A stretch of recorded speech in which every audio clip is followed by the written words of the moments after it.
لا الہ الا اللہ پڑھ لا الہ الا اللہ۔ ہم طائف سے سرکاری ڈپٹی کے لیے آتے ہیں، طائف ہی جانا ہے، بھئی سرکاری ڈپٹی والے کے لیے حرام ضروری نہیں ہے۔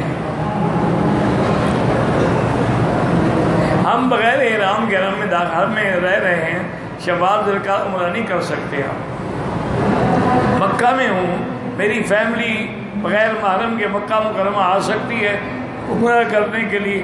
بہرحال بہتر تو یہی ہے کہ بغیر محرم کے سفر نہ کریں، جو حضور کا حکم ہے وہ یہی ہے۔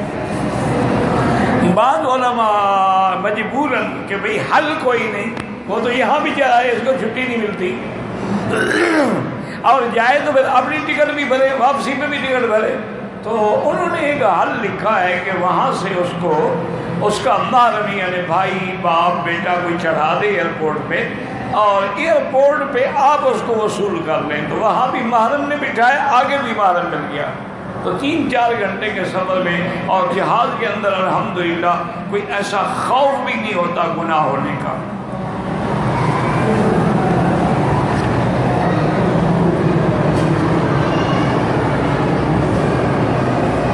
وہ تو ضربت علیک مذلہ الگ ہے، احبط بسر الگ ہے، ایک لفظ 2 کے لیے بھی استعمال ہوتا ہے نا، سیق الذین کفروا الی جہنم زمرا، اسی طرح سیق الذین اتقوا ربہم الی الجنۃ زمرا، تو اس سیقہ اور اس سیقہ میں ایک بات ہے، شتان ما بینہما۔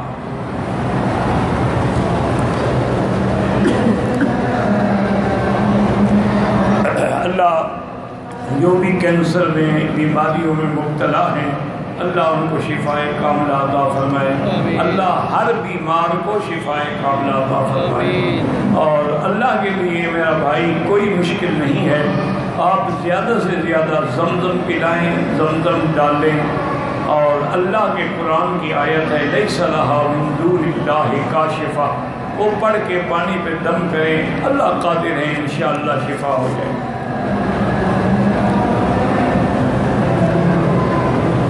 اگر کوئی آدمی کو بھول جانے کی عادت ہو تو انسان تو بھول جاتا ہے، ویسے اللہ کا نام ہے نا یا قوی، یا قوی، ہر نماز کے بعد یہ پڑھ کے یا سر پہ ہاتھ رکھ کے پڑھ کے دعا کیا کریں، اللہ قادر ہے۔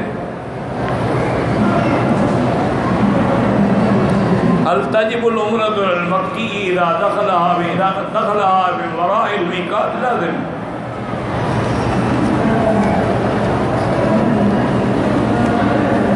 کمپیوٹر پر عورت حیض کی حالت میں قرآن پڑھ سکتی ہے؟ نہیں پڑھ سکتی، پڑھنا بھی منع ہے نا، ہاتھ لگانا منع ہے، پڑھنا بھی منع ہے۔